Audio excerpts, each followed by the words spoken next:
É isso aí, galera. Tá começando mais um episódio aqui dos Teólogos Anônimos. Na verdade, o terceiro convidado anônimo de número 3.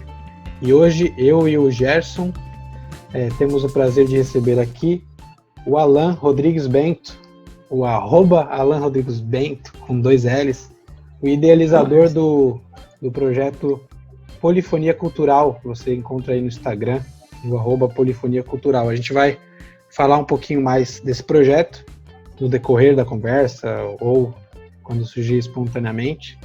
E nós estamos aqui para falar exatamente disso, de cultura.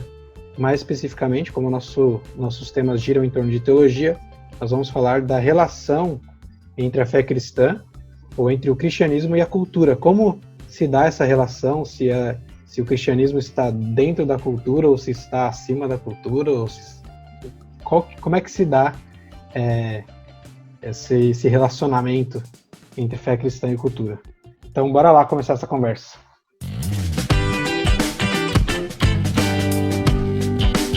Os Teólogos Anônimos apresentam Convidado Anônimo.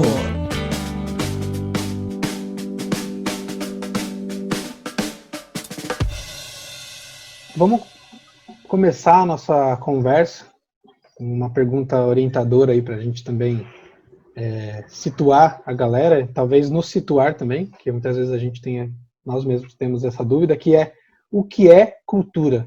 O que as pessoas querem dizer quando estão dizendo cultura? Ou tem mais de um significado? Alguns querem dizer uma coisa, outros querem dizer outra. Pode começar então, Alan, nosso terceiro convidado anônimo do Teólogos Anônimos. Que honra começar definindo conceitos norteadores da conversa.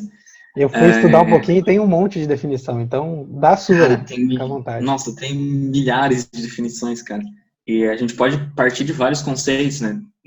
Filosóficos, sociológicos, e acho que a palavra cultura, né?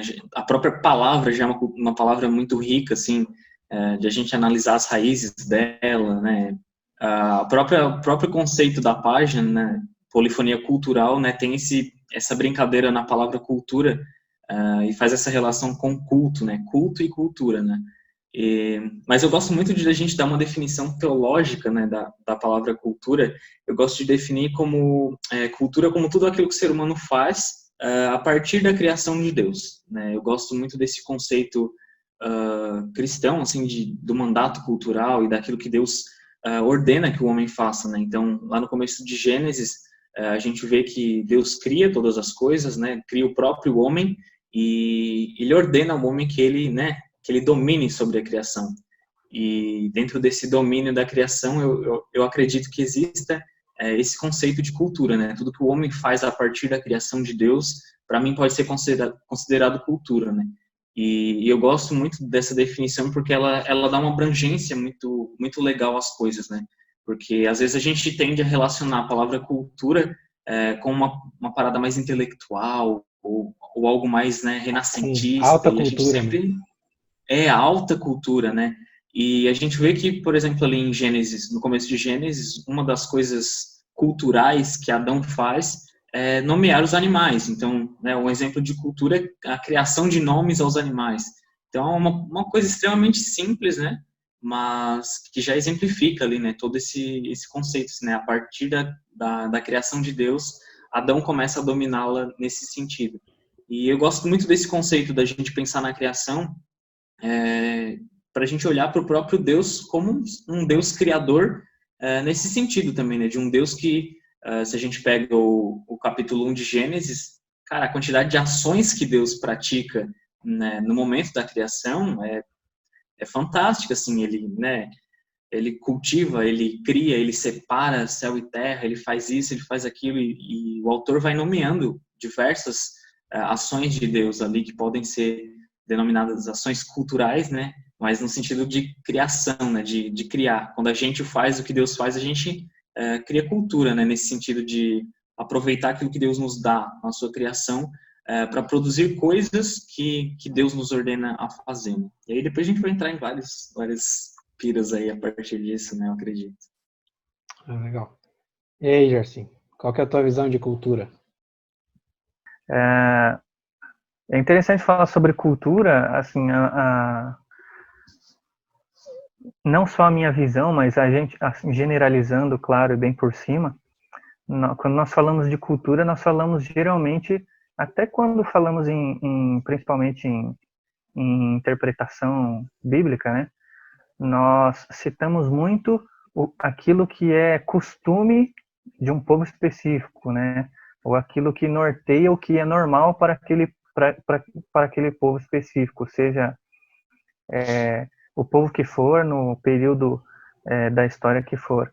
Mas, geralmente, nós ligamos isso, né, na nossa cabeça, a chavinha da nossa cabeça, com os costumes.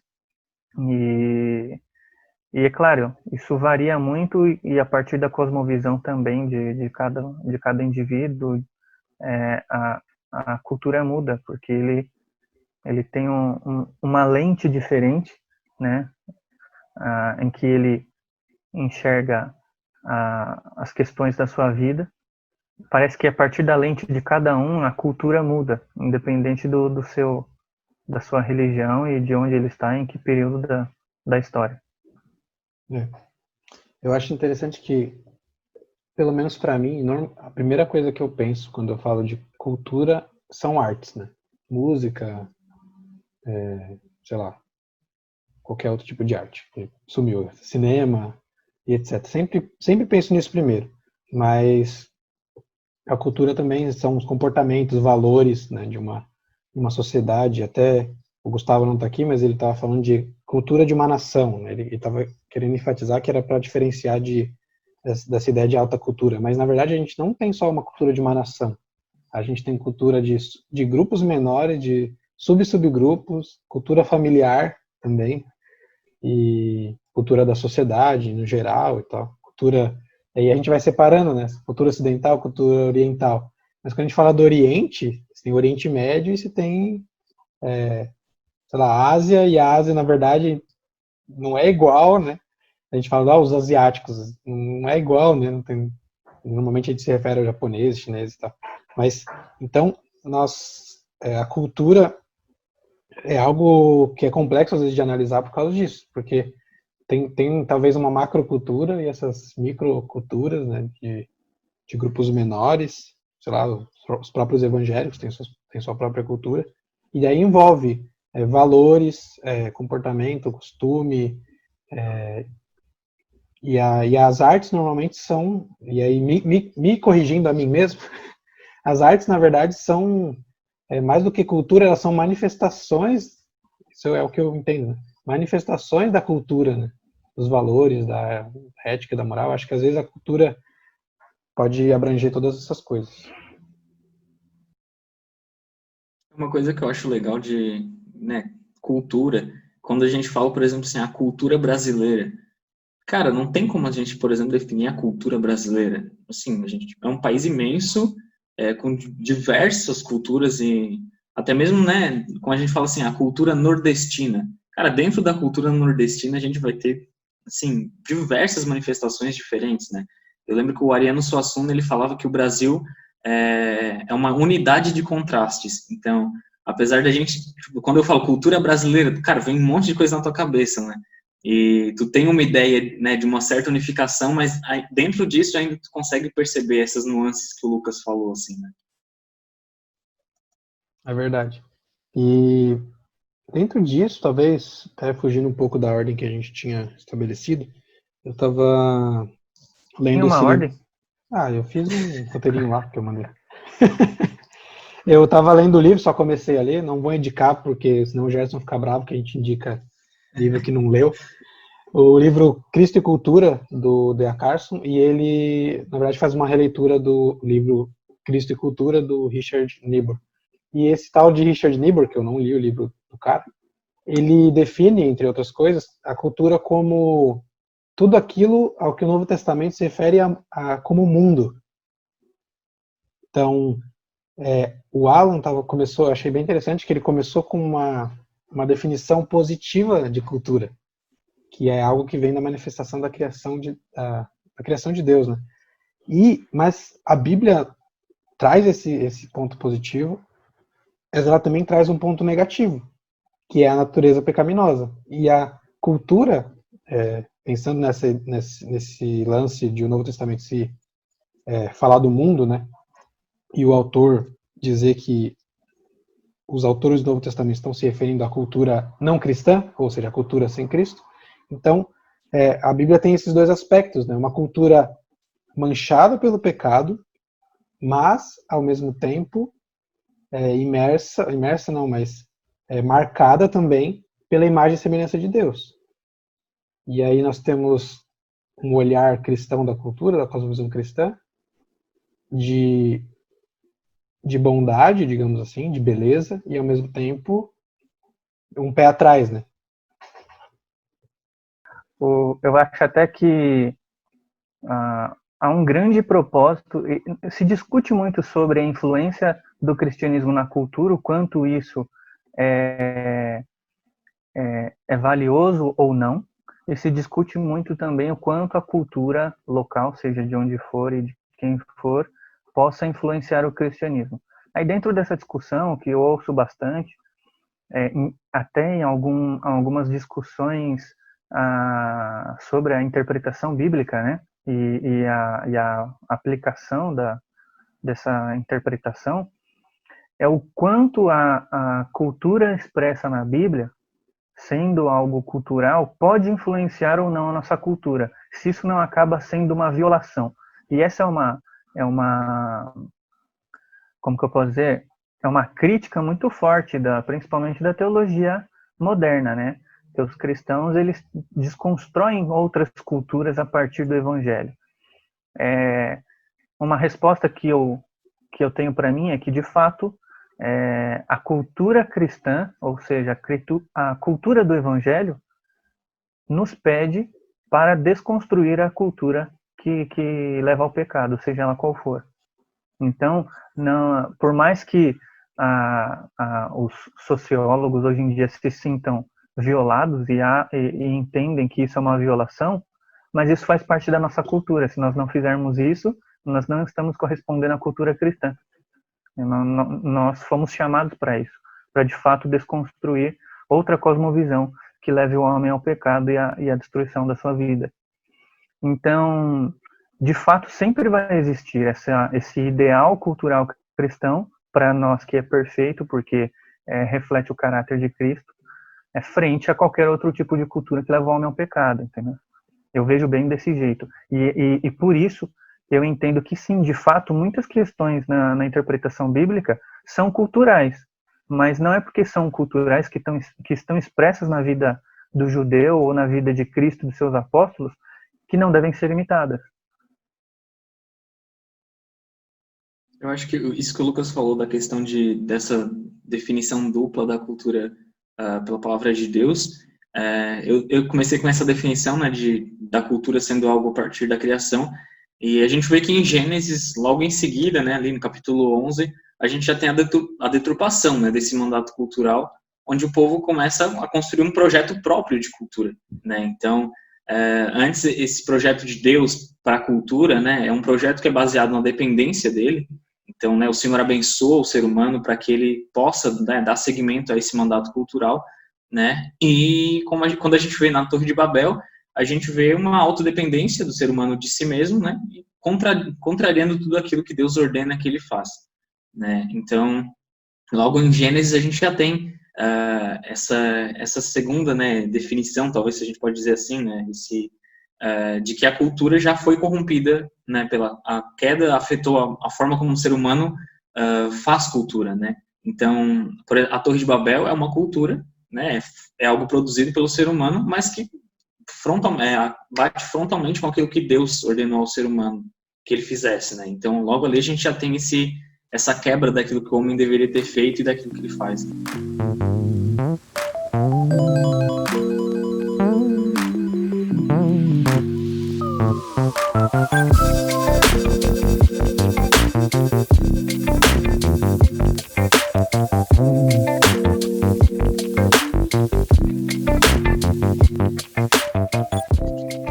Verdade. Vou tentar comentar as duas falas. isso que o Gersinho falou é interessante porque eu acho que, pelo menos, a Bíblia dá alguns indícios de coisas que são culturalmente relativas e as que não são. Um dos exemplos é quando, sei lá, Paulo fala de comer carne, por exemplo. Então, era uma questão cultural e Paulo meio que deixa livre, né? Você que come, mas não julga quem não come não julga, e talvez quem come tem que deixar de comer. Então, eu acho que pelo menos o Novo Testamento dá esses indícios do que da cultura do tempo onde estava acontecendo era de fato boa e o que não era. Sei lá, a gente pode ver o próprio Jesus não reinterpretando a lei, mas ele meio que fala contra a cultura de interpretação da lei que estava um pouco equivocada, de certa forma. Estava um pouco moralista, estava um pouco só a parte externa e esquecendo do coração e tal. Então, eu acho que tem esses dois caminhos, né? Tipo, tem a cultura ali, mas nem tudo da cultura também deve ser trazido, né? Nem tudo deve ser imitado, mas nem tudo deve ser rejeitado só porque, aparentemente, na primeira leitura era só uma questão cultural. Então, vai depender, eu acho que depende da situação. Mas eu acho que o texto bíblico, geralmente, não é tão impossível de identificar isso. Agora, sobre essa questão da natureza pecaminosa na cultura e a Imago Dei, né, a imagem e semelhança de Deus na cultura, eu acho que a gente tem sempre que, quando a gente vai puxando demais falar do que é ruim, a gente tem que lembrar do que é bom. Eu gosto muito de uma música nova do Marcos Almeida, apesar de gostar mais das músicas do Palavra Antiga e tal, uma música nova do que o refrão acho que é o refrão, ele fala que enquanto eu não estou mudando o mundo, eu aproveito daquilo que tá bom. Então existem coisas que são bonitas na arte, mesmo não feita por cristãos. Existem músicas boas, né? O Gerson gosta de um heavy metal, aí o Alan, não sei o que ele gosta, mas eu curto um indie rock. Então, essas coisas que são boas podem ser aproveitadas, e aí a gente já tá falando da relação do cristão com a cultura, mas ela pode ser aproveitada por causa da visão bíblica de cultura, que existem coisas boas porque a imagem de Deus não foi perdida completamente, né? Isso são teólogos renomados que falam isso. Calvino, por exemplo, afirmou isso. A imagem de semelhança de Deus no ser humano não foi totalmente deturpada, senão não haveria nada de bom no mundo, né? Só haveria, sei lá, morte, imoralidade. E nós vemos que não importa, mesmo fora do âmbito cristão ou de sociedades cristãs ou até mesmo fora da igreja, existe bondade, existem coisas boas acontecendo na cultura, na arte, por exemplo, ou até mesmo atitudes das pessoas. Às vezes as pessoas têm valores legais que a gente concorda e elas não são cristãs, porque elas são imagem e semelhança de Deus. Então, pensando nessa ideia de se relacionar, que eu já estou meio que dizendo o caminho, como vocês enxergam na história o modo como os cristãos se relacionaram ou têm se relacionado com a cultura? Porque a gente tem vários polos aí, né? Gente mais equilibrada, gente, sei lá, vai por caminhos diversos. Como que vocês, em geral, como que os evangélicos, por exemplo, os cristãos em geral, se relacionaram ou se relacionam com a cultura? Eu acho que um ponto que eu vejo bastante presente ainda, apesar de estar em transformação, é a questão da contracultura, mas entendida de uma maneira meio burra. Eu vou falar burra mesmo, porque é assim que eu vejo, sabe? Porque parece que as pessoas acham que ser contracultural é ser contra tudo aquilo que não diz a palavra Deus, propriamente. Então, né, qualquer coisa que seja produzida culturalmente, mas não aborde o tema do evangelho, não aborde o tema do próprio Deus, qualquer coisa que fuja um pouco da realidade crente e igreja, a pessoa automaticamente, na cabeça dela, aquilo não é algo bom e não é algo que possa ser aproveitado. Então, eu acho que a gente tem que redescobrir um pouco o sentido do que é ser contracultural, né, à luz do Evangelho, porque senão a gente cai em algumas armadilhas, assim, meio toscas, eu até diria. Perguntei para o Lucas se eu podia falar algumas palavras aqui, porque eu queria usar uns exemplos, mas depois ele corta se não rolar. Eu lembro muito, eu não sei se vocês passaram essa fase, eu peguei aqui porque eu tenho esse DVD em casa, que é o Pastor Josué Irion, não sei se vocês chegaram a conhecer ele, que ele tem esse DVD aqui, ó. De nome não, mas eu já vi esse DVD, já vi. Satanismo em Walt Disney. E eu tinha uns 8, 9 anos quando esse DVD veio aqui pra casa. Ficou E com medo, né? uma parada terrível, cara. Tipo assim, imagina uma criança de 8, 9 anos vendo essa capa, com esse olhinho vermelho, assim. E eu lembro que uma das coisas que me marcou bastante nesse DVD era que na capa, né, ele dizia que na capa da Pequena Sereia tinha um pênis. E eu, como criança, me assustei com aquilo, né? Como assim? Que absurdo isso? E eu não vou assistir isso de jeito nenhum e tal. E aí, passando o tempo, né, eu cresci e tal, eu gostava muito dessas coisas de teoria da conspiração e, né, mensagens subliminares e tal. E aí, uma vez eu estava assistindo um vídeo sobre isso e passou isso assim, a capa da Pequena Sereia, pô, real, eu lembro dessa história. E aí eu fui lá, peguei a capa da Pequena Sereia ali no Google e tal, e eu, gente, cadê o pênis da capa da Pequena Sereia? E assim, gente, não tem, onde é que esse pessoal viu isso?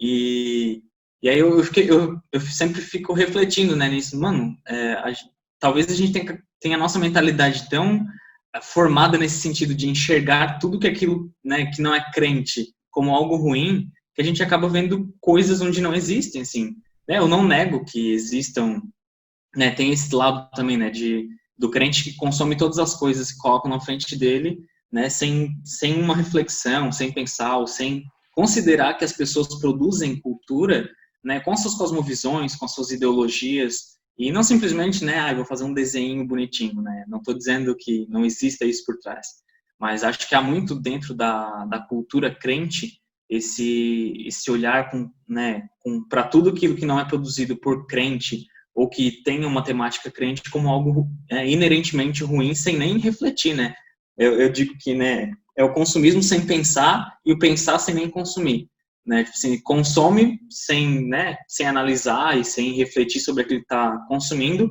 ou então às vezes, né, faz uma crítica sem nem ter consumido, assim, né? Às vezes nem assistir o filme, mas eu já estou ali criticando por causa da produtora que fez o filme ou por causa do autor que escreveu o livro, né?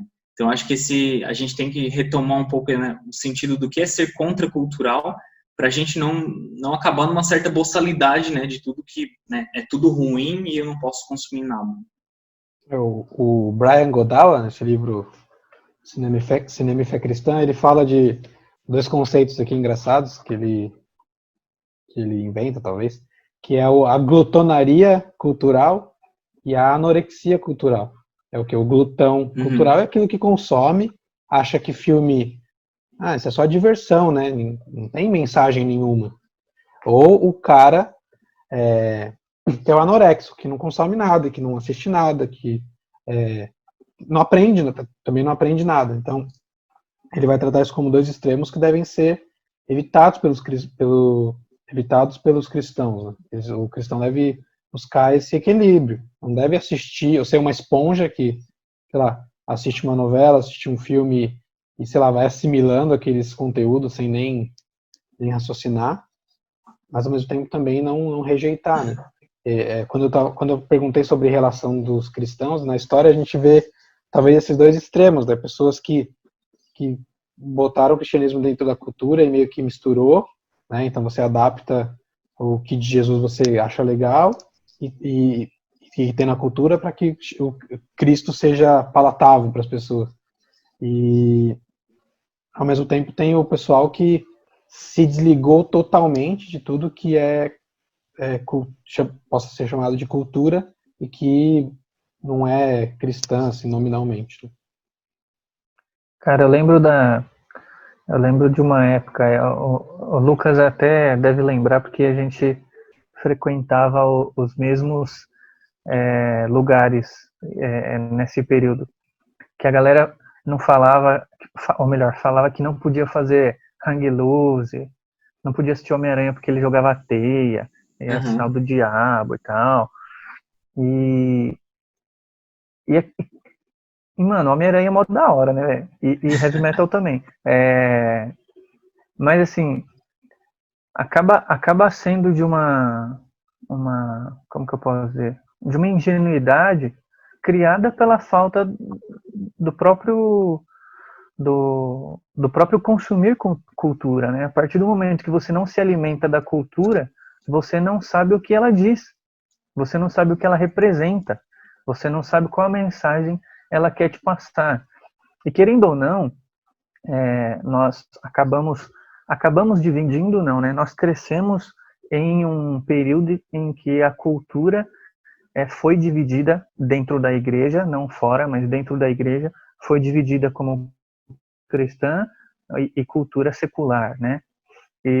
Só que muito daquilo que é cultura secular e que é vendido e que é consumido por todo mundo carrega o que nós chamamos de narrativa heróica. E a narrativa heróica nada mais é do que você tentar expressar valores cristãos, judaicos cristãos, através da cultura. A gente assistiu há pouco tempo, no final do ano passado, um filme de maior bilheteria da história, que foram o Vingador Ultimato. O Vingador Ultimato é a narrativa do herói que expressa toda a compaixão de alguém que não precisa comprar uma briga, que é o Homem de Ferro, porque ele mesmo diz quando ele é procurado, né? Ele não perdeu nada, pelo contrário, ele tem uma vida melhor do que ele tinha antes. E os caras vão procurar ele para tentar voltar no tempo. Ele fala, não perdi nada, minha vida está melhor. Mas ele aceita por amor a outros, e aí ele chega no final e se sacrifica. Isso nada mais é do que a narrativa do herói. Que herói que é? Para nós é Jesus, e nós vemos o mundo, nós vemos outras pessoas que não são cristãs compartilhando desta narrativa. Né? Talvez propositalmente, talvez não, mas esses valores de sacrifício para o bem do outro são valores estritamente cristãos, né? E que as pessoas não percebem, principalmente os cristãos. E aí vão falar, não pode consumir cultura secular porque não é de Deus, e sendo que ensinam valores muito mais valiosos do que a própria cultura cristã, que muitas vezes ensina coisas terríveis, né? Como vingança e qualquer outra coisa. Não há como não citar, mas nós tivemos essa semana uma cena deplorável, né, cara? Uma cena monstruosa que demonstra toda a decadência da humanidade expresso nos atos de Sarah Winter, né, cara? Que se diz cristã, que se diz conservadora, e já vou deixar bem claro aqui que eu sou conservador e ela não representa nenhum conservador de fato, chamando uma menina de 10 anos de assassina, sabe? Isso é deplorável e não tem como a gente ligar isso ao cristianismo porque isso não tem nada a ver com a cultura cristã. Então veja como os valores, eles são totalmente trocados e sei lá o que aconteceu no mundo, cara. O mundo tá muito estranho.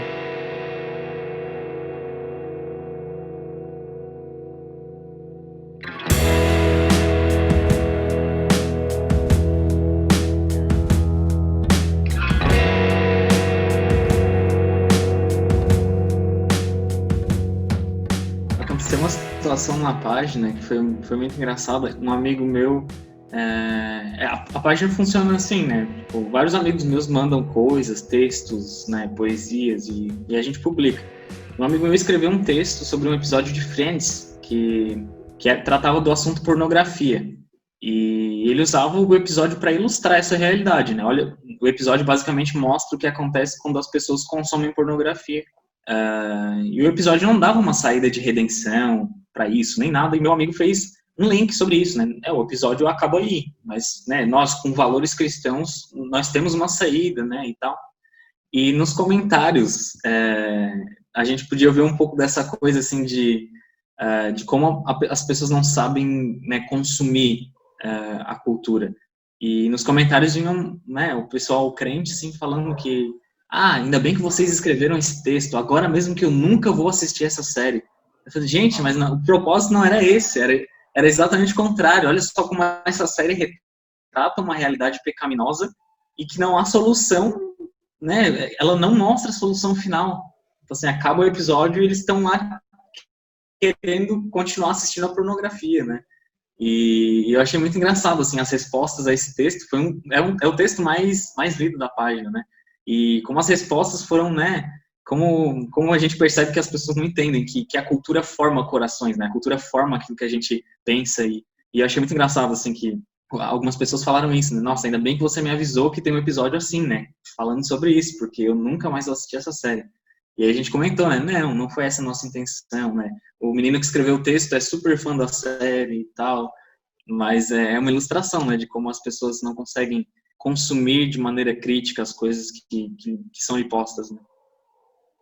Não, e detalhe, se você tá ouvindo o podcast ou assistindo esse vídeo, Friends é a melhor série que existe no mundo, pelo menos na minha opinião, cara. Olha aí, hein? É muito top, cara. Nada a ver, irmão. Tá viajando. Você vai falar o quê? Briga! Você já assistiu Brooklyn Nine-Nine? Nossa, Não. agora começou a briga de... Você já assistiu Community? Então precisa assistir. Tem na Netflix, os duas. Mas tudo bem. Fica aí a dica do Gersinho aí. Melhor Momento série. cultural. Não, mas é que Friends tem só abrindo parênteses aqui, tem um significado cultural também, né? Tipo, Então, sim. principalmente nos Estados Unidos, assim, tipo, marcou uma geração, assim, e representa, meio que representava, assim, a juventude da época e tal. Não, eu minto, cara. Sabe qual que é melhor? The Big Bang Theory é melhor, velho. Você que ia falar, sei lá, o Eu também Breaking pensei que era uma Bad. série assim, toda Não, The cult. Big Bang Theory é melhor. Nossa, é muito louco, velho. Cara, esse Mas negócio... essas séries são exemplos, assim, de séries que formaram corações de gerações, né? A galera muito influenciada por Friends, né? As atitudes, e, nossa, olha como eu me pareço com a Rachel, olha como, sabe, a comparação, e é muito engraçado ver isso, assim, né? É. Nossa, quem não gosta do Ross e não sei o quê, e eu fico pensando, assim, né, de como as pessoas, né, formaram a cabeça delas em torno de várias coisas, e elas nem se percebem, assim, quando elas falam. Cara, eu gosto muito de... Sim, eu não consigo assistir alguma coisa, e assim, na verdade, não é uma virtude minha, mas é um defeito. Eu não consigo assistir algo sem procurar o significado das coisas. Então, às vezes, eu pauso uma série de comédia, porque eu falo assim, pô, esse cara tá falando... Olha o que esse cara tá falando. Eu volto, a Larissa, minha esposa fica, você tá voltando? Mas só foi 10 segundos, não. Eu falei, mas eu perdi. Eu quero voltar. Então eu gosto muito de assistir série, filme. Eu assisto poucos ao mesmo tempo por causa disso, porque eu não consigo só ficar consumindo uma atrás da outra. Eu gosto porque elas representam, geralmente, é um artefato cultural e ao mesmo tempo, como eu falei lá, reflete a cultura. Ou algo filosófico, por exemplo. Eu não estou acompanhando mais The Walking Dead, mas eu assisti até a 8ª temporada. E o que eu achava legal é que... Oi, guerreiro? Foi difícil. 7, até a 5ª até que vai. Mas assim, não, essa é chata, né? Não, é legal. O que eu gostava essa é chata. É legal. O que eu gostava do The Walking Dead é que, pra mim, aquilo ali representava de uma forma micro, nem tão micro, mas de uma forma micro, a sociedade humana deixada às suas próprias vontades, né? Não tem mais governo, não tem mais autoridade. Quando tem autoridade, normalmente é uma autoridade que se impõe de maneira autoritária, de maneira ditatorial, e as pessoas colocam para fora seus instintos bons também, mas geralmente ruins. Então eu achava legal porque era um retrato exagerado, talvez, no sentido de ter os zumbis, da sociedade, do coração humano. E eu sempre falava isso, mas as pessoas, essa é de zumbi. Eu falei, não, cara, tem episódios que não aparece zumbi. Ele aparece assim, tipo, muito rápido. Mas o que eu acho legal das produções culturais, principalmente as não cristãs, porque as cristãs ainda estão engateando ainda, né? De filme, série, ainda tem pouca coisa de qualidade mesmo. Essas produções, elas representam muito bem, não só a cultura do momento, tipo, comportamento, mas às vezes verdades até bíblicas, como é o caso da maldade humana em alguns seriados. Você acabou de falar da produção cultural cristã, né? O que eu fico triste também com esse descaso dos cristãos em produzir cultura e influenciar através da cultura, é que, primeiro, poucos se interessam por essa ideia, e os que se interessam ainda não estão no mesmo nível dos que não são cristãos, que nós chamamos de secular, entre aspas, e acaba que muito da cultura cristã acaba sendo produzida por não cristãos criticando os cristãos. Não sei se vocês me entenderam. Uhum. E acaba que isso é meio que desonesto. Não desonesto da questão moral, mas desonesto na questão da capacidade de alcance, né, cara? Então, tipo, aquele cara que não é cristão e que quer criticar a cultura cristã, ele tem um alcance muito maior, porque os cristãos não perceberam que essa é uma ferramenta valiosa, né? E os que perceberam tarde. E aí acaba que aquela eterna briga Davi e Golias, né, cara? A gente é o Davizinho que vai ter que se virar com muito menos recurso, muito menos alcance, né? Cara, voltando lá que a gente estava falando sobre... Na verdade, a gente está falando dos desdobramentos disso, dessa ideia de ter algo bom na cultura e, ao mesmo tempo, ser manchada pelo pecado. Eu estou lendo, junto com um grupo de outros pastores, o livro Igreja Centrada, do Timothy Keller. E assim, é bem legal, não é uma leitura difícil. Para você que faz parte de uma igreja, seria bom se você lesse. É muito bom. E no capítulo 9, ele fala da contextualização bíblica. E aí, cara, ele fala umas coisas, para mim, por enquanto, foi o melhor capítulo, pelo menos do assunto contextualização. Ele traz um texto que assim, a gente lê a Bíblia, às vezes, sei lá, ele inteiro eu li 2 vezes na vida, mas esse texto talvez eu tenha lido 3 vezes. Ele traz um texto que eu achei muito legal, eu vou até abrir aqui, que é Isaías 28, 23 a 29. E ele fala do agricultor. E como o agricultor, não diz aqui se é um agricultor que serve a Deus, como a atividade do agricultor, na verdade, ela é dada ou realizada de alguma forma, ou induzida, ou inspirada pelo próprio Deus. Deixa eu só achar aqui, Isaías 28. Eu achei muito, muito, muito legal isso daqui. 28, vou ler o versículo 24. Ele diz assim, o profeta Isaías, quando o agricultor ara a terra para o plantio, só faz isso o tempo todo? Só fica abrindo sulcos e gradeando o solo? Depois de nivelado o solo, ele não semeia o endro e não espalha as sementes do cominho? Não planta o trigo no lugar certo, a cevada no terreno próprio e o trigo duro nas bordas? O seu Deus o instrui e lhe ensina o caminho. Olha que louco. Então, até a gente pode incluir aqui trabalho dentro do nosso conceito de cultura, né? Vamos abranger bastante o nosso conceito. O trabalho é algo que, mesmo o não cristão, coloca para fora a imagem de Deus e expressa isso de alguma forma. E é por isso que a gente tem muitas músicas boas, e não só boas de qualidade técnica, mas bonitas, que falam do amor, e às vezes a gente até fala assim, pô, essa música dava para cantar até para Deus, sabe? Que a gente é tão crente, né, que a gente não quer cantar para a esposa, para o filho, a gente quer cantar para Deus. Estou sendo irônico aqui, tá, gente? Então, eu acho esse texto fantástico, e não é o único texto que traz base para isso, o próprio Gênesis 1 e 2, e também talvez Romanos 1 e 2, que fala dessa ambiguidade da cultura, o próprio Keller vai trazer esse texto como uma das bases, que existe a revelação geral, a graça comum, e ao mesmo tempo existe também a lei escrita no coração do ser humano, mas existe o pecado que corrompeu tudo. A gente tem aquele texto de Jesus dizendo que o sol nasce para os bons e maus. Ali tem mais a ver com a bênção, mas a gente pode entender que Deus está abençoando os seres humanos, abençoou com a sua imagem e semelhança, e abençoa com criatividade, porque ele é Deus, né? Eu sempre gosto de lembrar da frase do das Crônicas de Nárnia para o Aslan, né?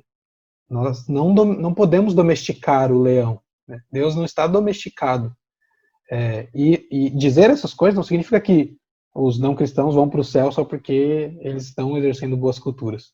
Não é um tipo de universalismo que a gente está trazendo. Está trazendo uma visão, na verdade, conservadora, calvinista, bíblica, cosmovisão cristã pura, né?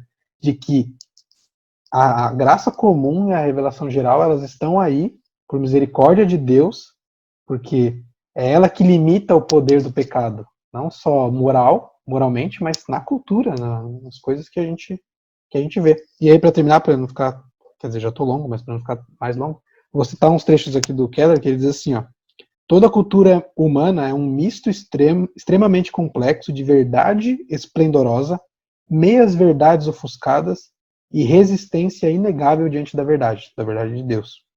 Cada cultura apresentará seu discurso idólatra. Mesmo assim, cada cultura dará um testemunho da verdade de Deus em seu meio.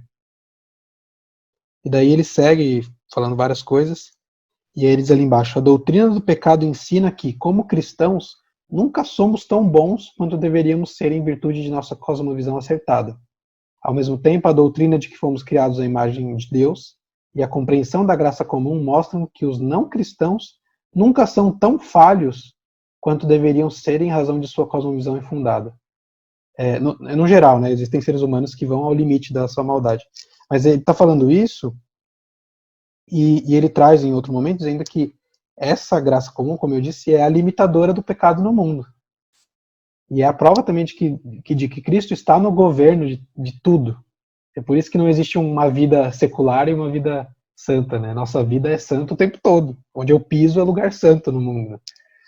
E assim, para deixar clara a visão do Keller, para quem não leu o livro, ele também vai trazer o aspecto ofensivo do evangelho, no sentido de que o evangelho, apesar de falar bem da cultura, entre aspas, ela sempre ofende, eu queria trazer outra palavra, desafia a cultura, as mudanças necessárias.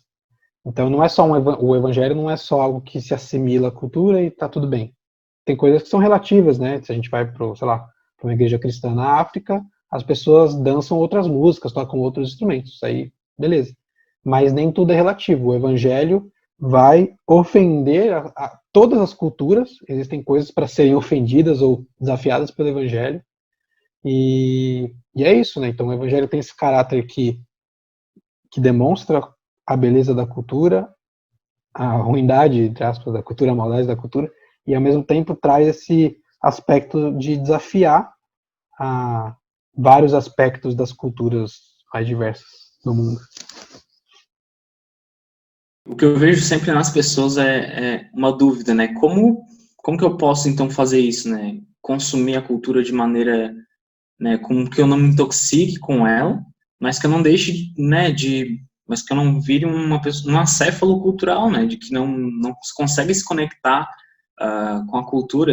Eu lembrei do que eu ia falar antes, do sentido de que a gente perde oportunidades por deixar de consumir a cultura, né? Perde oportunidades de evangelismo, oportunidades de enriquecimento do nosso próprio coração, né? À medida que nós conhecemos Cristo através dessas coisas também, né? Deus pode se revelar através dessas produções também, né? Afinal, como o Lucas falou, cara, a graça comum dele está sobre essas coisas, né? E eu acho que o desafio para a gente é como o Pedro Dutti falou no curso dele, né, sobre romper a bolha, de trazer o nosso pensamento cativo a Cristo, né? Então, nosso pensamento estando cativo a Cristo, a gente vai ter um redescobrimento, né, de que o cristianismo é uma cosmovisão que abrange todas as coisas, né? E a gente vai, com o nosso pensamento cativo a Cristo, a gente consegue analisar todas as coisas que a gente consome com um olhar, não sei se posso dizer isso, mas um olhar redentor, né, aproveitando aquilo que é bom e negando aquilo que, né, fere o evangelho, fere Jesus Cristo.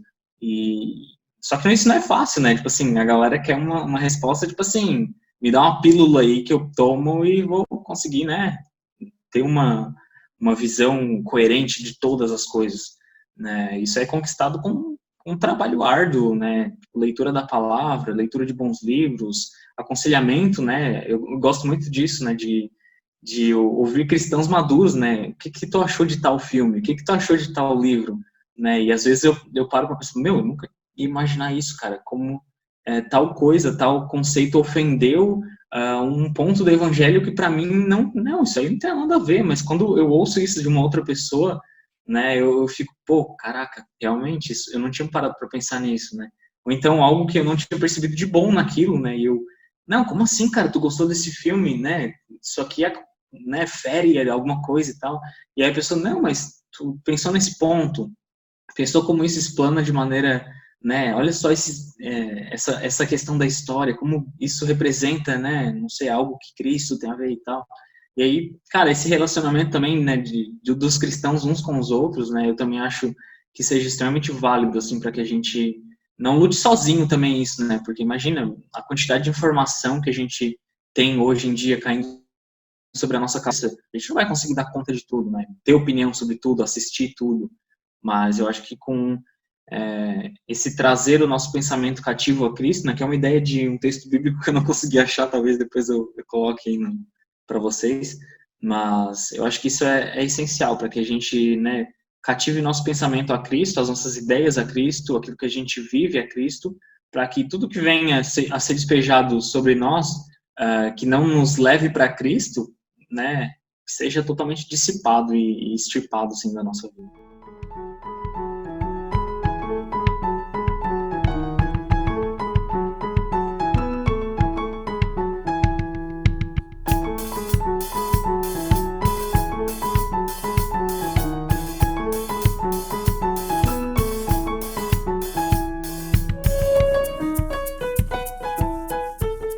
Interessante a gente pensar que muitas vezes quando a gente fala de transformação da cultura pelo evangelho, muita gente não cristã acha que isso é, como o Gerson estava falando mais pro começo, acham que isso é superioridade, se sentir superior, ou que isso é ofensivo. A questão é engraçado como as pessoas parecem que não têm muito autoconhecimento, né? Porque toda pessoa acha, primeiro, que seus valores morais, seus valores culturais são melhores do que os dos outros, né? Então, sei lá, homossexualidade, por exemplo, as pessoas que acham que isso é natural, acham que nós estamos errados, e elas querem que a gente pare de pensar que isso é errado. Né? Isso a gente vê o tempo todo. Então, todo mundo quer fazer isso. Todo mundo quer transformar uma cultura. Inclusive, quando você quer... Essa é a luta de conservadores e progressistas, né? Progressistas. Os progressistas querem mudar uma cultura, seja ela qual for, sei lá. Contanto que seja conservadora, eles querem mudar. É tipo isso. Então... Eles querem mudar só a conservadora cristã, né? Se for uma conservadora islâmica, ninguém quer mudar, não. Até quando começarem a sofrer com ela. Mas assim, o lance é que é uma hipocrisia pensar que só o cristianismo é ofensivo porque quer mudar. Não, se você for pensar nesses termos, todas as culturas são ofensivas. Se você for pensar ainda na estratégia islâmica, por exemplo, que não é você pregar o islamismo, né? Você pensa em o quê? Fazer filho, e no futuro sua religião vai ser a maioria. O que, se você pensar no modo cristão de persuasão, é muito mais humano. Então, eu quero convencer alguém, eu quero falar com alguém, eu quero conversar com alguém sobre o amor de Deus, eu quero demonstrar com as minhas atitudes, né? Tô falando no âmbito ideal, né? De evangelismo e tal. Mas é mais um parêntese, porque como o Gerson disse, está na natureza do cristianismo mudar algumas coisas. É óbvio que algumas questões são culturais e às vezes a gente confunde.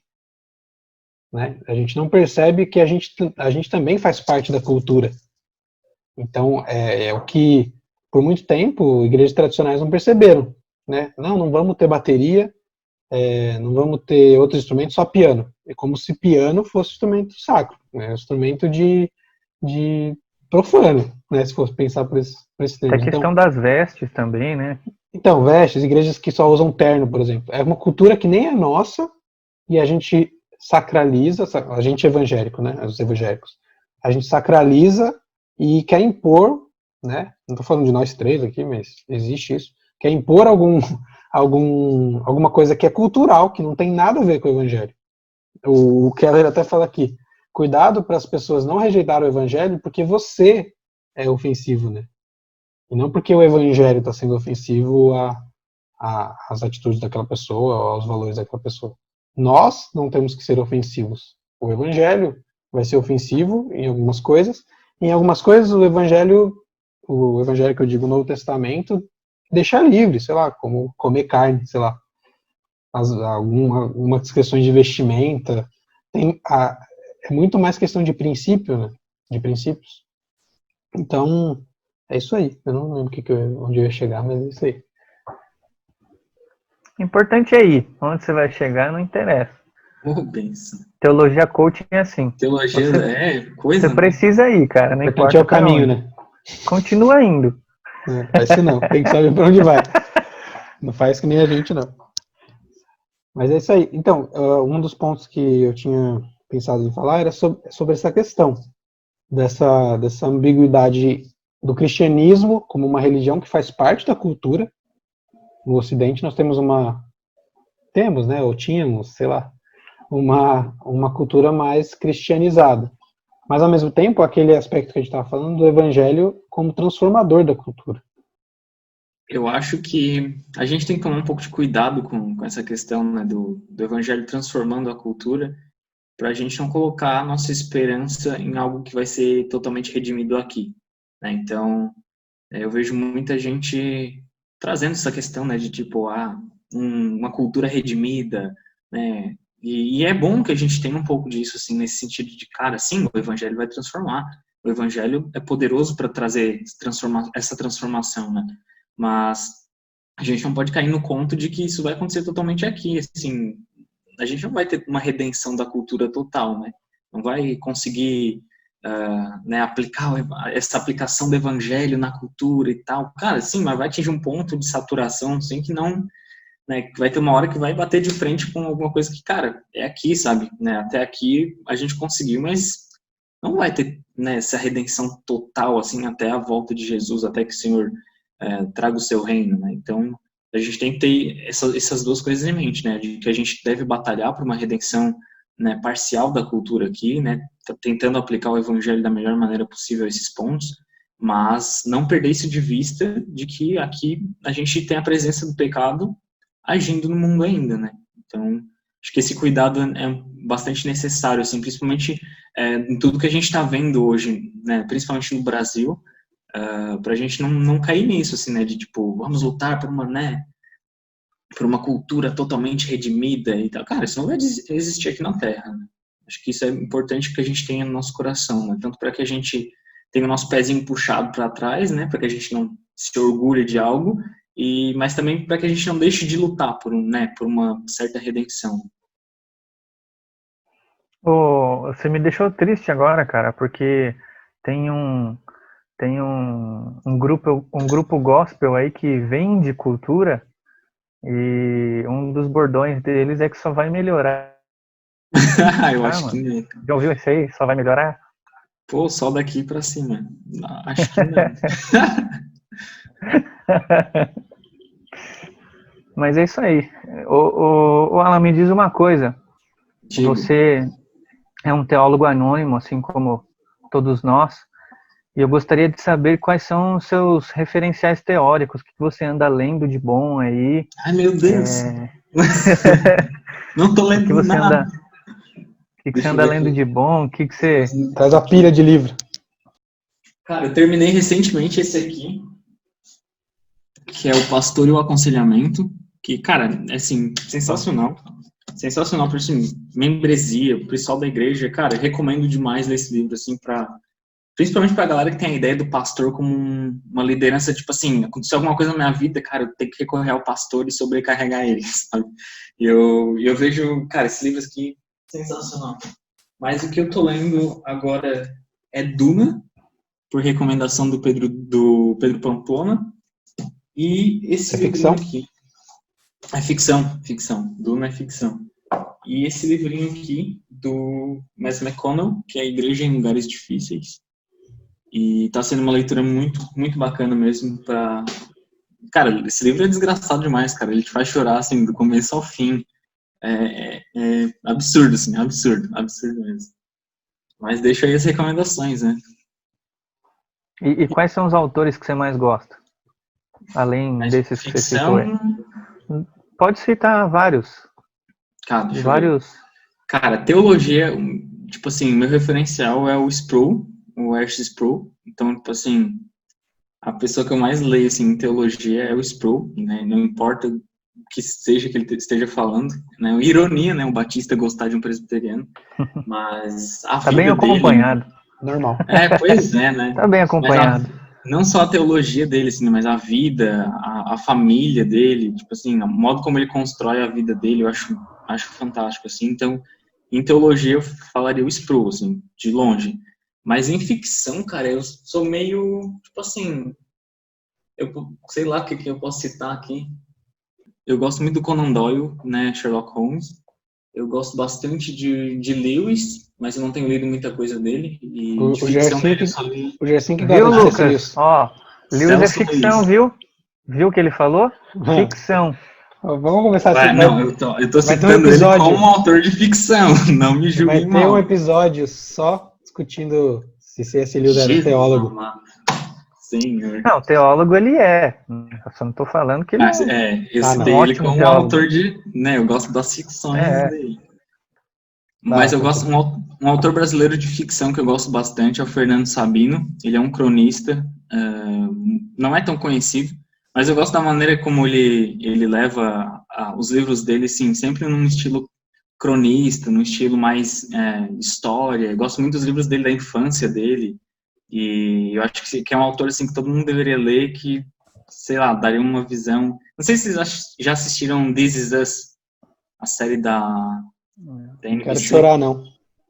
Então, cara, eu acho que ele tem uma pegada muito assim, né, de drama familiar, mas, né, trazendo um pouco de riso, e eu gosto bastante dele. E, cara, e o Pedro Dutti, assim, como autor brasileiro, assim, que eu tô lendo bastante agora, é ele, cara. Tipo assim, Fé Cristã e Ação Política, Inteligência pra Quê, Ortodoxia Integral, tipo assim, o cara tá sendo um referencial também, né, brasileiro na teologia pra mim, é o Pedro Dutti. E me fala uma coisa, você está se formando em jornalismo? Qual o seu trabalho de conclusão? O que você está pesquisando aí que está te dando mais dor de cabeça, que você vai publicar pra gente aí? Já inclui esse tema de jornalismo aí como algo dentro da cultura aí. Como é que é ser jornalista cristão? Cara, o meu TCC, eu sou uma pessoa, tipo assim, ele tá resumido nessas folhas aqui, ó. Tipo assim... Então tá bom. Mas eu vou explicar. Basicamente, eu estou fazendo uma linha do tempo através de crônicas, né? E qual é a temática, né? Vai ser a relação que os evangélicos têm com a imprensa e a política nesses últimos 2 anos. Era para eu me formar em julho, então ia ser 1 ano e meio por aí, mais ou menos. Mas como foi para dezembro, eu decidi pegar de outubro de 2018 e fechar com as eleições desse ano. Então, tipo assim, 2 anos ali que dá para pegar 2 eleições para fazer isso. E eu estou escrevendo crônicas sobre, né, pegando esse período, eu venho escrevendo já desde 2018, né, eu nem não pensava em fazer isso, mas eu fui escrevendo e daí surgiu a ideia de, estou escrevendo faz 2 anos já, por que não, né?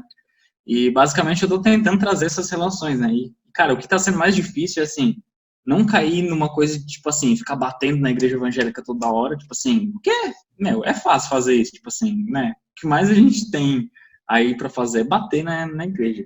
Mas tentar também dar esse contraponto, assim, de que a igreja, apesar dos seus pesares, né, tipo assim, tô tentando trazer os trabalhos sociais que a igreja tem feito, né, no meio da pandemia, em Brumadinho, lá no que aconteceu, e tá sendo bem legal fazer essa linha do tempo, assim, daí a gente tem alguns contrastes, daí, né, tipo assim, a ministra Damares, aí, como tratar isso, assim, né, de, tipo, nessa relação que existe entre evangélico, poder e tal. E eu tô tentando fazer isso através de crônicas que me dão uma certa liberdade de, né, de ser mais fluido, né, mas ao mesmo tempo tenho aquela coisa tipo assim, mano, eu tenho que falar de dados, eu tenho que trazer, né, coisas factuais e tal. E o desafio tá sendo tá sendo esse, assim, né, de fazer algo que seja fluido pro leitor não se cansar de, tipo assim, ler uma reportagem imensa com, tipo, dados e tudo mais, e não cair nessa dualidade de, tipo assim, bater na igreja toda hora pra agradar um pessoal que gosta de bater na igreja, mas também não passar a mão, né, porque se a gente sabe que a gente não é nem um santinho também. Ó, que legal, cara. Trabalho muito interessante, muito bom. E você tem ideia de querer lançar isso, publicar em livro, Cara, ou de qualquer outra maneira? provavelmente eu vou lançar ele num e-book, assim, inicialmente, porque eu vou ter que entregar ele num formato, né, então provavelmente vai ser um livro, e eu vou ter que diagramar ele bonitinho e tal. Então, né, já que eu vou ter que fazer isso, eu já estou pensando em lançar ele como um e-book, assim, né. E depois, se alguém quiser publicar também, né, é um trabalho bacana de contexto histórico, né, para daqui a alguns anos a gente possa pegar isso assim, cara, olha só o que aconteceu, né, nesse período, que interessante como foi essa relação que a igreja construiu, né, nesses 2 anos, né, com política, com a imprensa, né, que a igreja tem muito uma rixa também com a imprensa, né. Uma das crônicas eu escrevo falando sobre como os jornalistas não entendem nada de religião, seja ela qual for, tipo assim, não entendem absolutamente nada, assim. Tu pega um texto falando sobre religião, o cara acha que ele precisa explicar o que é dízimo para as pessoas. Assim, mano, meu amigo, você está no Brasil, sabe? As pessoas entendem o que é isso. Você não precisa explicar para as pessoas que Mas dízimo... 80% da população é dizimista. Tipo assim, né? Mais ou menos. Mas eu vejo muito isso, assim, né? Dessa relação da imprensa com a religião, de modo geral. Mas claro que eu usei evangélica, porque, né, é o tema do meu trabalho. Mas eu vejo uma falta de inteligência, assim, da imprensa em relação a isso. E também vejo, né, da parte da igreja em relação à imprensa, uma certa descrença, como se, né, a imprensa fosse totalmente, né, um braço do comunismo, um braço de alguma coisa para transformar o país numa ditadura e tal. E aí eu vou tratando dessas questões, assim, ao longo das crônicas, pinço algumas coisas que líderes falaram, né, ou até pessoas. E tá sendo bem legal, cara, assim, tá. Uma coisa que eu queria do meu TCC é que, assim, cara, tem que ser uma coisa que eu queira fazer, que eu gosto de fazer, senão eu vou sofrer. Então, nisso, pelo menos, tá sendo bem, bem tranquilo, assim, sabe? Ah, muito bom, cara, muito interessante. Eu acho até que a gente pode lançar esse e-book aqui, né, Lucas? Vamos fazer A gente traz ele para falar só do e-book. Show de bola. Não é não? Demorou. A gente faz aí, Chamar, quando você terminar de diagramar, a primeira coisa que você tem que fazer é mandar mensagem pro Lucas. Fala, mano, vamos lançar? A Pode gente deixar, grava e pode lança. É isso aí, bora. Quem sabe até lá já tem 1.000 inscritos no nosso Instagram. Quem Glória a sabe, Deus, né? hein? Vamos comprar uns inscritos lá. Ô, Alan, o Bento. Alan. Alan ou Alan? Ó, Pô, aproveita e fala do teu perfil. Qual que é a proposta do @polifonia cultural? Você chegou a tocar, mas foi bem rapidinho. Fala cara, aí. a proposta da página é basicamente um coletivo de amigos meus, né? Então, teve um pessoal assim que chegou e falou, cara, eu quero publicar na tua página e tal. Mas a princípio é basicamente eu e meus amigos, assim, né? Para conseguir ter um controle, né? Cara, senão, meu Deus, 30, 40 pessoas publicando, né? Eu já sei que eu E não sou amigo basicamente, do Alan, porque ele nem me chamou. Tô bah, zoando. que pesado. Tô zoando. Meu Deus. Tá enchendo o saco. Mas foi assim, um perfil para publicar coisas, assim, então, seja uma poesia, seja sei lá, um verso que o cara escreveu, qualquer coisa, assim, que seja uma produção que não necessariamente vá falar do cristianismo. Então, essas semanas atrás, né, a gente lançou uma poesia sobre segunda-feira, né, então uma coisa bem aleatória, assim, né, que segundas-feiras também tem beleza, né, e é para ser um lugar onde a gente possa publicar qualquer coisa, assim, então, seja uma crônica falada, que a gente também tem muito essa vibe, assim, uma crônica falada. A gente lançou um vídeo agora no final, né, desse mês sobre as 100 mil mortes da Covid-19 e como a gente enfrenta a morte com esperança a partir de uma perspectiva cristã. O perfil é para ser isso, assim, né, várias pessoas publicando várias coisas, mas o que a galera mais gosta é quando a gente faz um link cultural. Então, né, a gente pega uma série, pega um filme, e a gente analisa isso de alguma forma e tenta encontrar, né, pérolas, né, que possam nos ajudar a enxergar Cristo de alguma forma. ou que a gente possa, né, aproveitar a nossa vida e ver, assim, meu, que bacana, né, enxergar isso dessa forma, né. É sempre legal quando as pessoas falam isso, né, pra gente. Cara, eu nunca enxerguei esse filme dessa forma. Quando alguém fala isso, assim, cara, pra gente tipo assim, cara, esse era o objetivo, sabe? Fazer com que você conseguisse enxergar as pérolas que existem na cultura, assim, né? E tá aí o perfil, olha aí. A gente acabou de lançar um texto sobre La Casa de Papel, que foi escrito pelo Léo Cunha. Segue lá, Então, galera, segue lá. @polifonia cultural.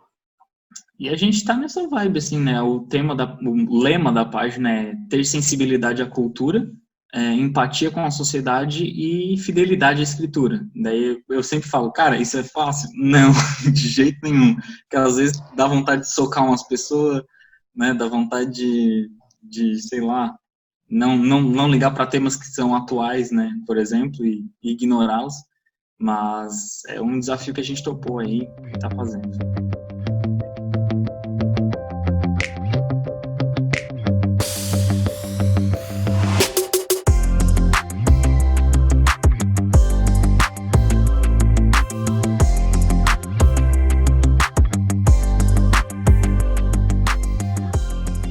Ô, Alan, seguinte, a gente falou aqui então que bom, talvez a gente não tenha sido tão claro, mas nossa posição pelo menos é que nós não devemos nos afastar totalmente da cultura, mas também não assimilá-la completamente, por causa dessa ambiguidade de bondade de Deus manifesta, né, na cultura e a natureza pecaminosa, a depravação, né, do homem.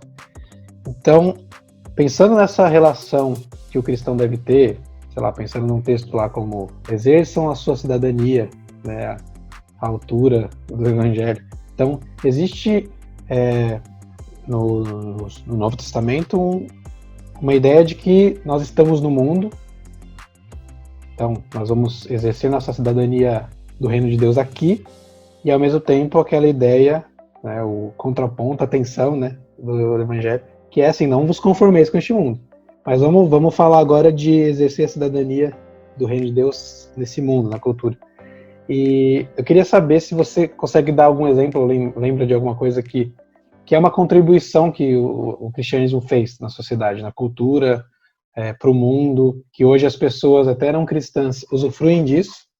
Sei lá, eu consigo pensar em coisas tem coisa que eu sempre falo, né, nas minhas falas, mas sei lá, alguma coisa que você vê que foi uma contribuição cultural positiva para a nossa sociedade, por exemplo, ocidental.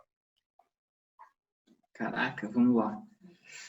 Pensar em algo que seja meio fora, assim. Cara, eu acho que o próprio conceito, né, acho que não vou falar besteira, mas o próprio conceito de moralidade, eu acho que pode dar uma norteada nisso, assim, né, no sentido cultural da coisa também, né, e eu não vou entrar, não vou descarrilhar aqui, porque senão eu vou falar um monte, Fica à vontade. mas... É coisa a gente faz parte 1 e 2. Mas o que eu acho uma coisa interessante, eu tinha até anotado aqui, acho que está aqui, a questão da beleza, eu acho que é algo meio cristão, assim, não sei se eu posso dizer isso, mas a apreciação da beleza como algo importante para o ser humano, algo importante para o nosso crescimento. Tem muito, não sei se vocês acompanham muito, mas está surgindo muito um pessoal que gosta de filosofia escolástica, né, o Roger Scruton, né, aquele livro A Beleza e tal. Eu acho que esse pessoal, às vezes, um pouquinho meio porre, assim, mas nesse ponto, assim, eu concordo com eles, né, a questão da beleza, por exemplo, eu vejo que é algo primariamente cristão, assim, por exemplo, quando a gente observa na questão renascentista, por exemplo, um pouco antes, de como a preocupação com a beleza vem de pessoas principalmente cristãs, assim, artistas cristãos preocupados em retratar a realidade de forma bela, retratar a beleza que existe nisso, né? Essa ligação da beleza com a arte, eu acho que é algo que o cristianismo legou pra gente e que a gente e que vem sendo desconstruído nos últimos anos, né? A questão da beleza na arte, a questão de a gente enxergar a arte como algo belo. Eu acho que isso, né, eu sei que não era um pouco isso que eu queria falar, mas eu gosto bastante dessa ideia de de a gente ter a beleza como um conceito que vem do cristianismo, né? E não somente uma beleza estética, né, mas que envolve todas as coisas, assim, quando o assunto é arte, né, na questão da música, na questão da pintura, da escultura, de tudo que a gente produz, né, de a gente buscar uma certa beleza. Eu acho que isso tem um pouco da cultura cristã, assim, no nosso coração. É que a arte moderna, né, no sentido da modernidade, né, não a arte atual Uhum. somente, ela procurava muito chocar, né? E a arte cristã sempre procurou apontar para algo Isso. além pro transcendente, né? Sei lá, Uhum. paisagens, retratos que se pintava e tal. E aí a gente teve um período, eu não sei como é que tá hoje, não acompanho tanto arte assim, mas teve um período em que a intenção era chocar, então não tinha significado, né? E o cristão, pelo menos eu acho que isso é natural, ele tem dificuldade com coisas sem significado, né? Uhum. São coisas meio que, tá, mas tem que ter um Sim. propósito, nem que seja ah, apontar pro Satanás, mas tem que ter um propósito. Então, acho que a gente teve bem legal essa. Foi bem fora do comum. Eu gosto de pensar uma contribuição e eu vou defender isso pro. Eu sei que não inventei isso, mas eu vou defender isso porque eu gosto, porque eu acho que isso Uhum. faz muito sentido, que é a questão dos direitos humanos. Então, Uhum. não existiria direitos naturais, os direitos humanos. Eu imagino que não existiria. Provavelmente algum filósofo não cristão poderia me refutar, mas eu acho difícil que existisse no mundo o conceito de direitos dos seres humanos se não fosse por uma visão bíblica incutida no mundo, né? Ou uma moral de valor do ser humano. Se você tira a ideia, por exemplo, que não se fala mais nisso, né? Mas a ideia de imagem e semelhança de Deus dos direitos humanos, você tem pouca coisa que o sustenta, a não ser o fato de eu ser parecido, um ser humano ser parecido com outro. O que nos faz diferentes dos animais, das plantas, tem muito a ver com, com os princípios cristãos, com a cosmovisão cristã. E é difícil discordar disso, porque os direitos humanos eles têm base nos direitos naturais, né, ali do John Locke, e eu já falei sobre isso aqui. E o John Locke, não sei exatamente se ele era cristão, não assim confessional, né, como nós somos, mas a base que ele tem ali nos dois tratados que eu esqueci o nome, é o cristianismo, é a ideia de imagem e semelhança. Ele fala da racionalidade humana tendo vindo disso. Então, eu acho que essa é uma das maiores contribuições. E a gente poderia estar, sei lá, liberdade de expressão, a liberdade de ler a Bíblia, por exemplo, sei lá. Eu sei que isso é mais restrito ao cristianismo, mas influenciou muito, né, a própria tradução da Bíblia para a língua vernácula, para o alemão. Então, acho que o cristianismo contribuiu muito para a própria democracia. Assim. Você pega essa ideia de igreja-estado, não veio de não cristãos, né? Ele veio de cristãos. Então, é isso aí. Eu acho que o cristianismo tem, assim, imensas contribuições. A maior delas é o exemplo do sacrifício de Cristo, né? A partir do momento que você se importa com o outro, automaticamente, para você demonstrar isso, seja através do direito à vida ou qualquer outra coisa, você precisa se sacrificar. Porque é muito, e o que você precisa se mover, você precisa de alguma maneira sair da zona de conforto quando você percebe que tem que dar ao outro todos os direitos que você tem. Então, isso já reflete de fato o sacrifício de Cristo. É interessante falar da contribuição do cristianismo, porque em alguns momentos o cristianismo não contribuiu, ou melhor, contribuiu contra, né? Então, quando nós falamos da contribuição da reforma, principalmente para o sistema educacional e para o acesso à educação a partir de Calvino, Lutero e tudo mais, a gente pode lembrar que a Igreja Católica, que é uma igreja cristã, que é a mesma religião que a gente, não tem como a gente se desvincular disso, ela jogou contra, né? Ela fez de tudo para que a educação fosse só para os ricos e para os cleros. Então, assim, o cristianismo tem as suas duas facetas, né? E daqueles que são cristãos e que entendem que o outro tem valor, e daqueles que não entendem, que talvez também não entenderam o que é o cristianismo. Claro, uma crítica bem pontual à Igreja Católica, mas a Igreja Evangélica, no decorrer da história, também tem os seus períodos nefastos. Alan, tem livros de fé e cultura aí para indicar pra gente? Cara, deixa eu ver. Eu acho que esse que tu indicou é um bom começo, né, do Cinema e Fé Cristã. É muito Que eu legal. acho que ele não é tão grande, ele tem quantas páginas? Não chega a ter 220 páginas. E ele é do Brian Goodall. Esse livrinho aqui. É um produtor de Hollywood, ele trabalha na... Sim, exatamente, trabalha na área. E ele agradece no começo, né, ao Schaeffer e ao Huckmacher pelas contribuições que ensinaram a perceber as visões de mundo na cultura. E eu acho que esses dois são bons nortes, assim, também, né? O Huckmacher e o Schaeffer, para quem quer ter um entendimento melhor, assim, sobre essa questão da fé e da cultura. Claro que eu tipo, sempre indico esse porque ele tem uma leitura mais fácil, e ele é menos filosófico também, e ele realmente vai, tipo, preparar a pessoa para ela consumir cultura, né? E por isso que eu sempre gosto de indicar ele, porque ele dá exemplos, né, de, tipo assim, cara, coisas que aconteceram há 10, 15 anos atrás na cultura, né, falando do existencialismo, pós-modernismo, né, e ele fala de algumas escolas, né, que a gente pode perceber na cultura, nos filmes, livros. Ele dá exemplos, né, bem claros, assim, de que quem lê, assim, meu, cara, eu nunca percebi isso aqui em Matrix, sabe? E eu gosto um pouco disso porque o brasileiro não tem muito costume de ler uma parada, né, mais densa, né? Então eu acho que começar por esse livrinho, né, Cinema e Fé Cristã, eu acho que dá um norte, assim, né, bem legal, assim, para começar a dar passos mais largos depois, assim, né, como ler Huckmacher, né, A Arte Não Precisa de Justificativa, o Schaeffer também,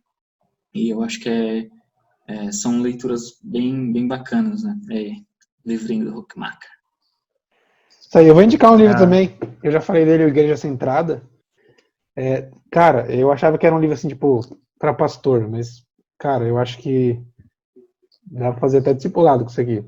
Uhum. Sei lá, tem muita coisa boa aqui mesmo, tem até meio que um resumo de cosmovisão cristã, um pouco do resumo do evangelho, e aí fala sobre nossa relação com a cultura.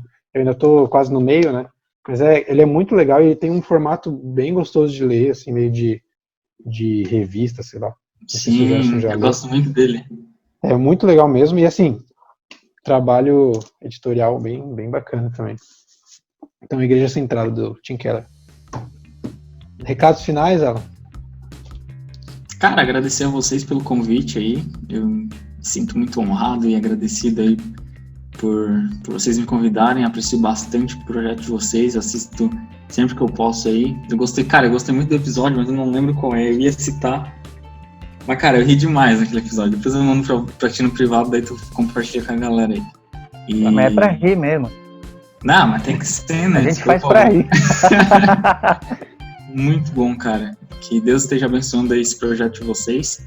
E contem comigo no que vocês precisarem. E o pessoal aí também dê a força aí que essa galera precisa. Compartilhem, divulguem aí o trabalho deles. E é isso, mano. Deus abençoe vocês e contem comigo aí no que vocês precisarem. Deixa aí as redes sociais, as duas. Ou mais, se tiver. Cara, o meu perfil pessoal é Alan Rodrigues Bento, com 2 L's e N no Instagram, né? E a página é @polifonia cultural. Eu nunca explico o nome polifonia, mas polifonia significa muitas vozes, né? Então, como tem bastante gente publicando, é por isso que é polifonia, né? E é isso aí, @polifonia cultural, tanto no Twitter, Facebook e Instagram. É isso aí. É isso aí. Muito bom. Recados finais, Gerson? Não, é isso aí. Foi um prazer ter o Alan com a gente, o famoso Bento. Não é o Papa Bento, mas tá valendo. Seria. O prazer é nosso ter você aqui no nosso canal, compartilhando seu trabalho, mais do que isso, compartilhando do seu anseio em compartilhar da palavra de Deus, que pra gente isso é o mais importante, e a gente vê que isso é importante para você, e estamos aqui para unir forças em prol do reino de Deus, e é bom conhecer gente como você. Sucesso para você, e quando eu desejo sucesso, é sucesso na sua caminhada cristã, como servo de você quer dinheiro. Cara, dinheiro dinheiro também, porque dinheiro a gente precisa um pouco.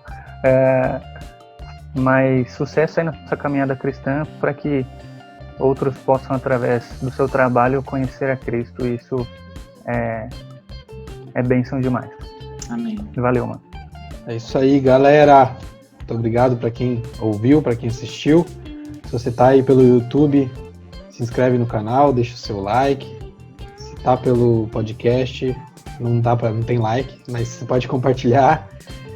Segue a gente lá no Instagram, @teólogosanônimos, e deixa um recado pra gente lá no Instagram, manda uma sugestão, um xingamento, com respeito. E Fala é do isso. C.S. Lewis. Oi?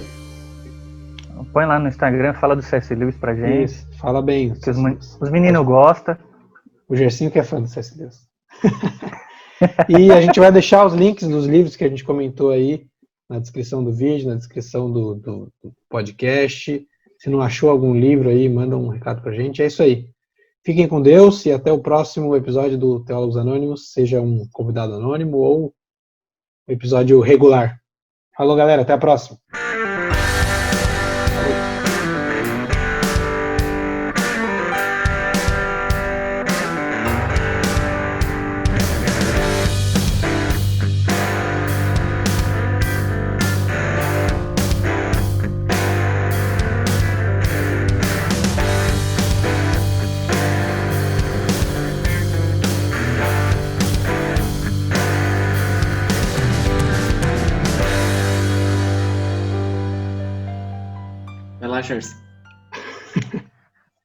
Cara, na verdade eu tava viajando aqui, pensando em outra coisa. Nem prestei atenção no que você falou. O menino da igreja falou que ele achou legal o podcast porque é uma conversa descontraída e tem de vez em quando até alguém fala que não tava nem prestando atenção na pergunta. Não, mas geralmente sou eu que falo isso, né? É verdade. E na verdade eu nem prestei atenção no que você tava falando, porque eu tava pensando no roteiro que eu não li. Não tem problema. Não é demais. Roteiro. Eu tava tentando pensar aqui, mano, por que eu não li o roteiro? O que eu deveria saber antes de ir para essa entrevista? Vou colocar essa parte como extra no final do episódio. Não. Mas tudo bem.